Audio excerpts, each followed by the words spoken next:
بیایید با هم این سوال متفاوت مدار رو حل بکنیم. گفته در مدار مقابل توان مصرفی در مقاومت آر کوچیک یعنی مقاومت درونی باتری چند وات هستش.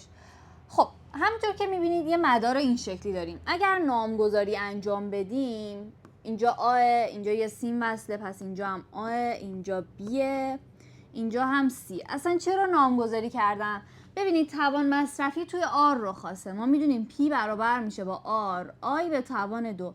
این آی جریان کلی مدار هستش.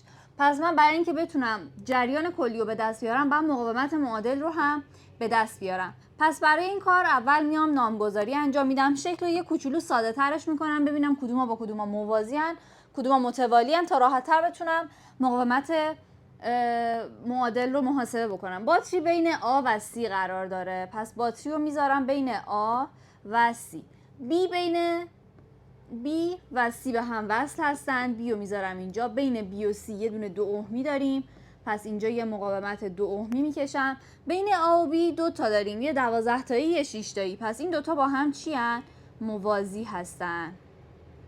یه 12 یه 6. دیگه چی موند؟ ایشون که بین آ و سی قرار داره، پس یه دونه هم 6 ohمی اینجا داریم.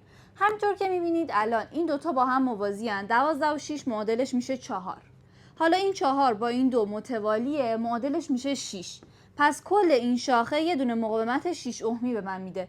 الان 2 تا 6 ohمی موازی دارم که معادلشون چقدر میشه در کل؟ میشه 3 تا. پس آرتی ما شد 3 ohm. درسته؟ دیگه تقریبا ذهنی بهتون یاد دادم که چجوری از رو شکل ساده به دست بیارید. حالا که آرتیو داریم 3، میایم سراغ جریان کلی مدار. برابر میشه با اپسیلون یعنی 12 تقسیم بر آرتی به اضافه مقاومت درونی 3 به اضافه 1 4 که برابر میشه با 3 آمپر.